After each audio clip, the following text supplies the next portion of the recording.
Olá, amigos e amigas. Nós estamos começando mais um nosso encontro semanal. Nós estamos iniciando agora A Hora do Encontro.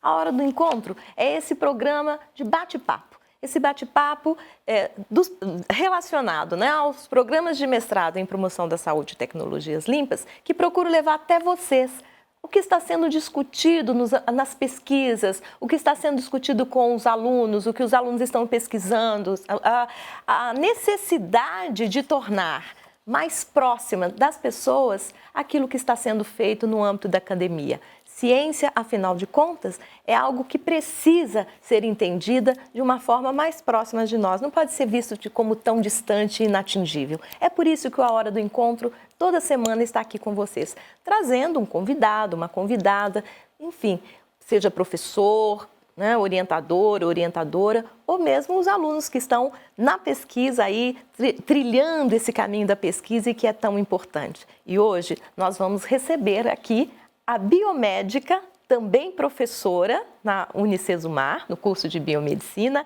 Evelise Scaraboto Duarte. Tudo bem, Evelise? Tudo bem, professora. Muito obrigada pelo convite. Fico muito feliz em estar aqui para trazer realmente para a população essa proximidade com a pesquisa, para mostrar que o que a gente pesquisa é real, porque se escuta falar em pesquisa nos Estados Unidos, na Europa, e é necessário trazer que o Brasil também faz pesquisa, e faz muita pesquisa, nós estamos pesquisando, Sim, e aí a gente também busca quebrar essa distância que há, essa ideia do cientista como alguém lá enfiado dentro de um laboratório com os cabelos para cima, A gente tem um pouco isso, as representações acabam nos fazendo pensar isso e mostrar que a pesquisa é algo que deve ser visto como capaz de tornar melhor a nossa vida, afinal de contas é isso que a ciência vem tentando fazer, procurando fazer ao longo de todos esses anos, Bem, nós vamos conversar com a Evelise sobre inteligência artificial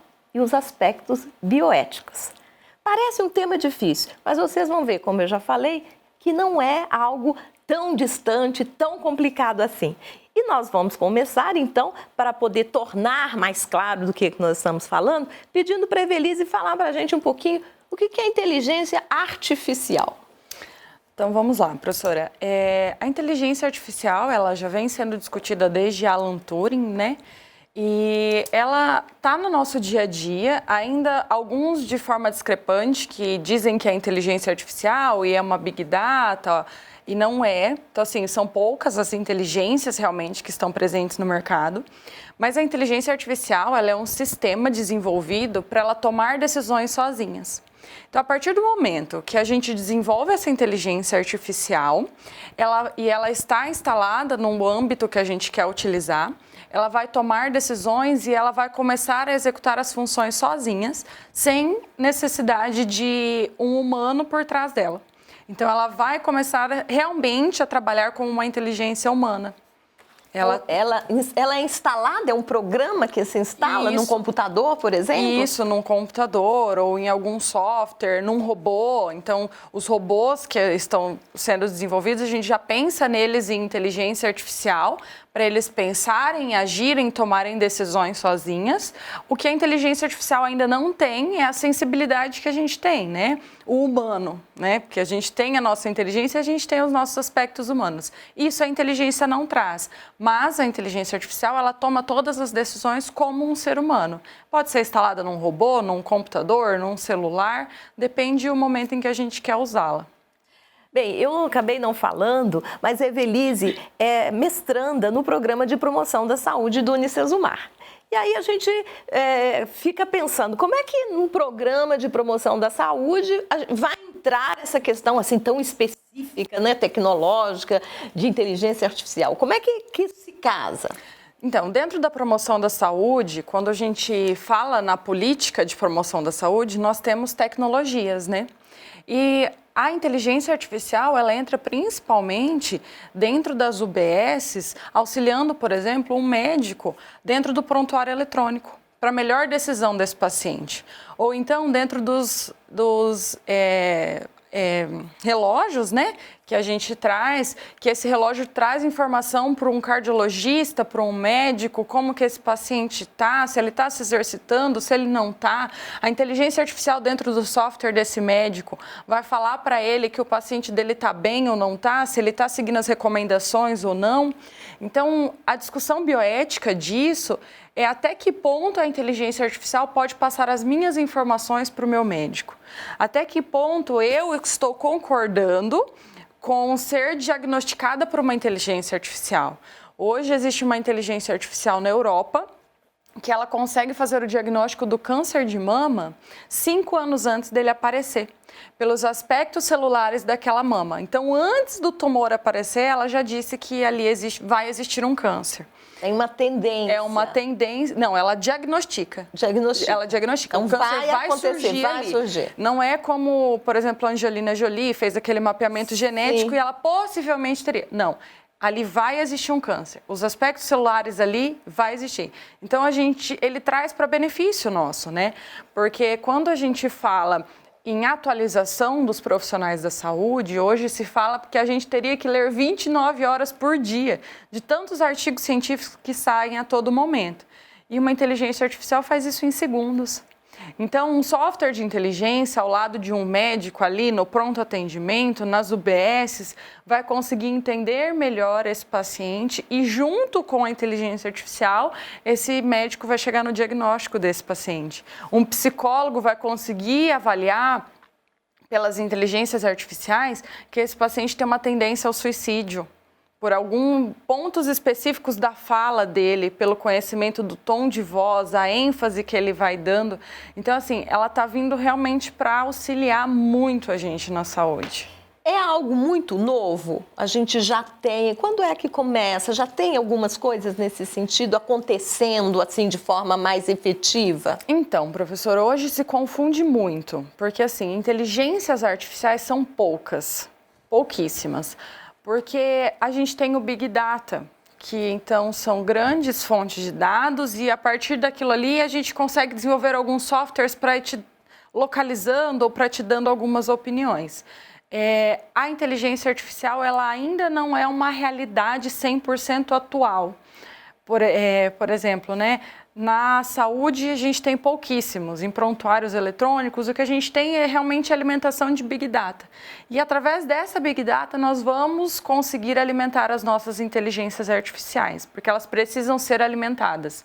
Então, assim, se fala desde Alan Turing, na Segunda Guerra Mundial, já se vem falando em inteligência artificial, mas a ideia está se concretizando ainda, então são poucas as inteligências artificiais dispersas no mundo ainda. É que quando a gente fala, assim, eu não sei vocês que estão aí me ouvindo, inteligência artificial, a gente pensa em robô, a gente pensa numa tecnologia muito distante de nós, notadamente quando a gente sabe, você falou em UBSs, utilizá-las lá, quando a gente vê, assim, às vezes algumas UBSs ainda tão precárias, até fisicamente, né, o local e tal. Então, parece assim algo meio de ficção científica, né? Mas é que, na verdade, ele é algo assim que a gente imagina tão grande, só que ele é instalado num computador. Então, assim, tem uma OBS no computador e ela pode ser instalada e não vai ser algo tão surreal, tão caro, tão...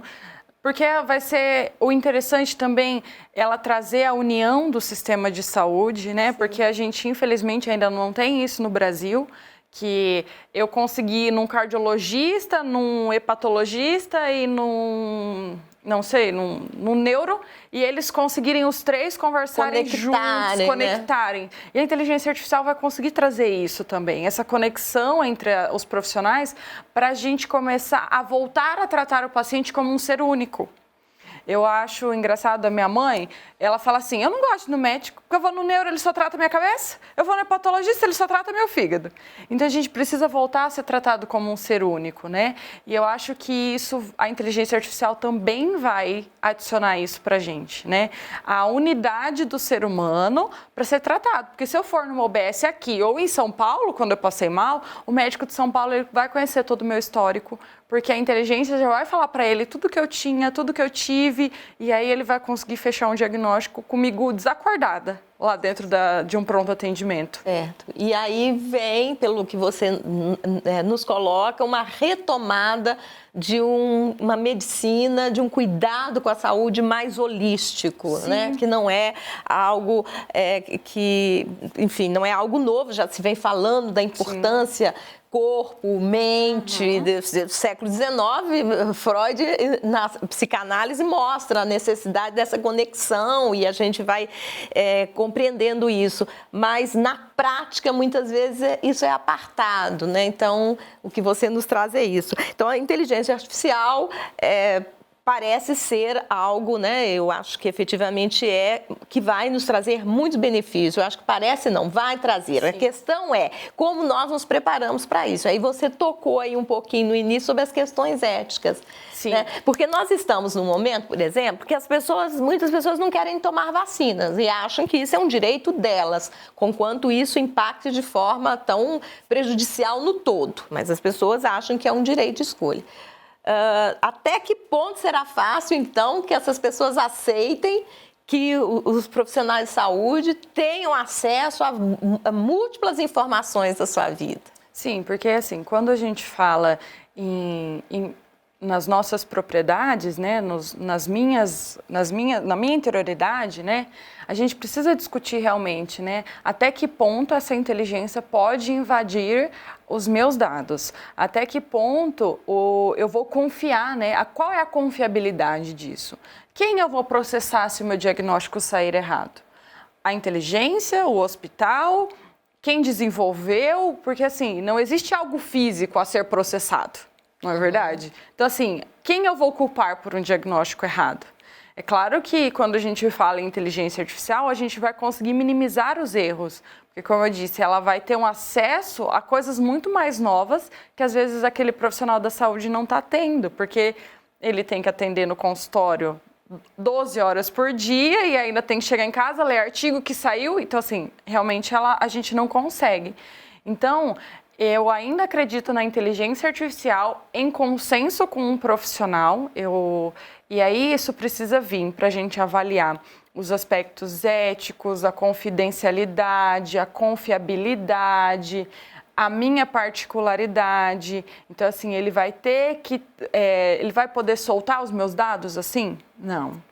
Então, assim, até que ponto essa inteligência vai conseguir segurar os meus dados para uso exclusivo daquele profissional que eu escolhi para me tratar, né? Ou então, até que eu não quero que meu médico saiba que eu não fiz caminhada naquela semana, entendeu? E aí, assim, até que ponto? Então, as inteligências terão que ser programadas para ela também não invadir a minha privacidade. Porque se você programa uma inteligência, falando bem grotescamente, né?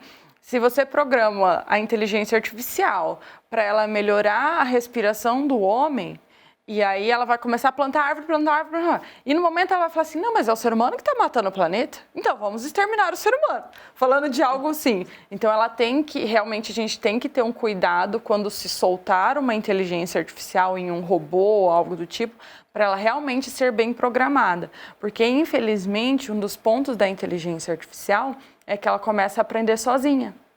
A partir do momento que você soltou... Aliás, isso há um tempo atrás era algo ficcional. Era algo de amedrontar, filmes de terror, né? Diríamos assim, quando o robô ganha vida, né? O filme Frankenstein fala isso, né? O médico e o monstro, enfim, você tem aí também o médico e o monstro, que você tem uma criatura que supera o criador. Que supera. E é bem isso, né? Porque, assim, é realmente assustador a gente pensar em uma máquina que você vai soltar no mercado e você não tem mais controle sobre ela. Então, precisa ser discutido isso. Qual é o controle que nós vamos ter sobre isso? Porque a partir do momento que eu programei que ela tem que ler artigos médicos, ela vai começar a aprender sobre artigos médicos. Mas esses artigos, será que não vão trazer algo a mais? E ela vai aprender algo a mais? E isso vai começar a mudar aquilo que ela foi programada? Então, isso realmente tem que ser muito bem detalhado, ela tem que ser muito bem programada para a gente não ter um desvio da função, porque ela vai aprender sozinha e ela vai tomar decisões sozinhas. Ainda que de resto, aqui para fazer uma provocação, o ser humano muitas vezes faz essa análise e aprende também de formas, diríamos, pouco éticas e desviantes. Com certeza, né? É o risco que a gente tem, porque a gente cria uma criança e a gente ensina tudo que a gente quer, mas chega um momento em que ela toma asas e voa e aprende o que ela quer sozinha, né? É verdade. Então a gente também vai correr o risco. Nós vamos criar um filho com uma inteligência artificial e ela vai crescendo, e não vai se ter controle, assim, não vai dar para dar umas palmadas. Olha, gente, nós estamos aqui hoje na hora do encontro falando com a biomédica Evelise Scaraboto, que está falando para a gente um pouco da sua pesquisa. A sua pesquisa é orientada pelo professor Dr. Lucas França Garcia, do mestrado em promoção da saúde do Unicesumar, e falando para a gente sobre inteligência artificial e as questões éticas, né? Bioéticas disso. É claro que é algo novo, a gente está aqui brincando, mas é algo sério. Sim. E, assim, as arestas sendo aparadas, acredito que teremos inúmeras vantagens com isso. Nós não podemos desconsiderar os avanços da ciência. Não. Né? O que nós precisamos é validá-los, desde que, evidentemente, guardado aí os cuidados, a responsabilidade, o comprometimento com a ética. E no âmbito da saúde, então, como você vinha dizendo, eu acho que trará, né, contribuições, devendo pensar sobre isso.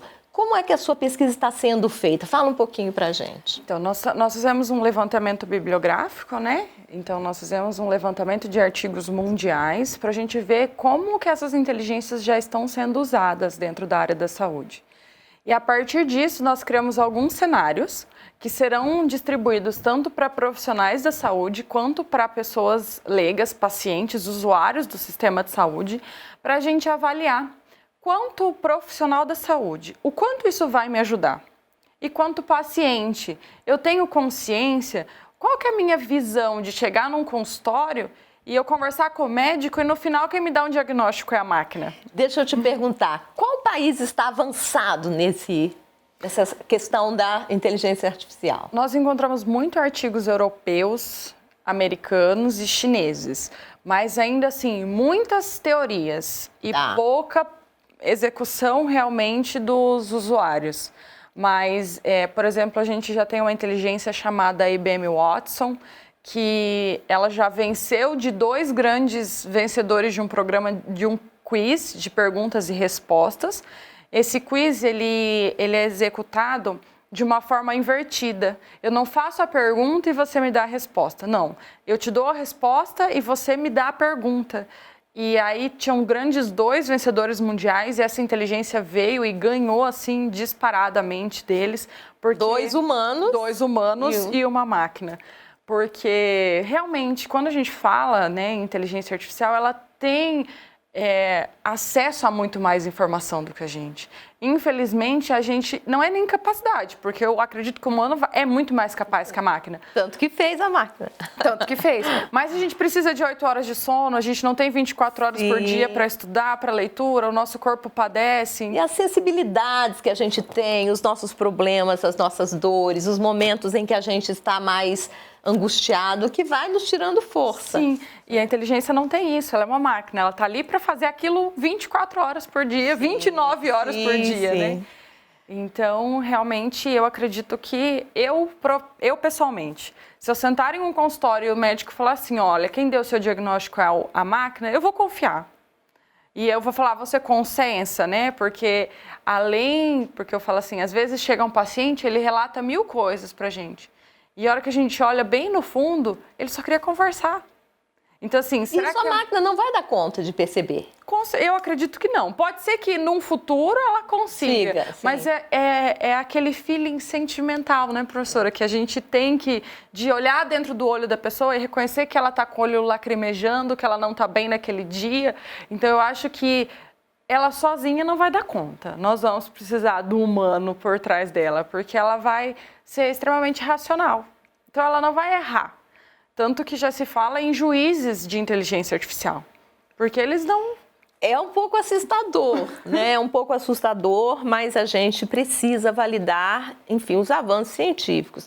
É preciso apenas, no meu entendimento, que esse avanço científico venha acompanhado de também uma evolução espiritual, né? Humanística, para a gente não ser atropelado. Por isso a gente tem que realmente pontuar e levantar nesse momento os aspectos éticos disso, desse uso, enquanto ainda não se tem tão intensamente. Porque eu falo que quando algo já está instalado, é muito difícil você reverter para discutir a ética daquilo. Então esse é o momento, porque assim, nós vamos ter um grande boom de tecnologias e inteligência artificiais no mundo. E ele está próximo. Eu acredito que dentro de 2 ou 3 anos nós já teremos no mercado grandes inteligências artificiais a serem compradas e para tudo, para engenharia, para o direito, para a saúde.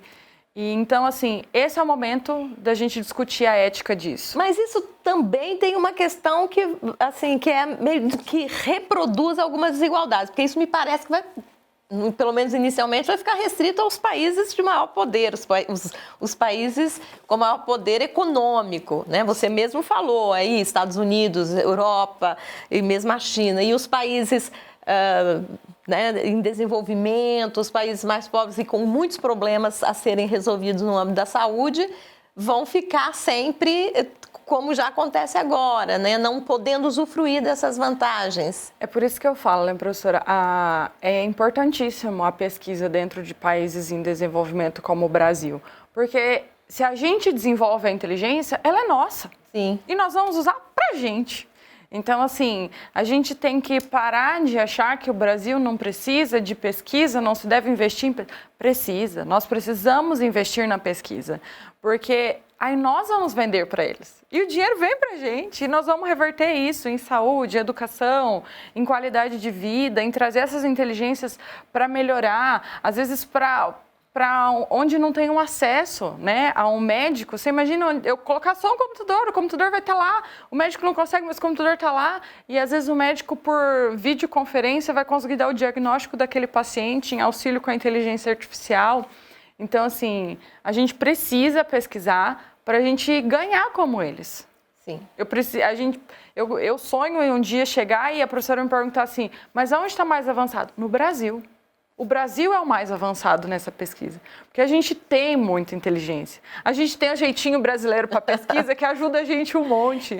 Para isso nós precisamos, para que esse sonho, né, da Evelise se concretize e que o Brasil se coloque nessa posição, é preciso validar a ciência, a educação, a cultura, os estudos, né? É preciso que nós não nos deixemos levar aí por uma ideia de condenação da ciência que está tão em voga hoje em dia, né? Quando nós estamos aí num recuo civilizacional, nós estamos ouvindo críticas ao conhecimento, à ciência, ao saber.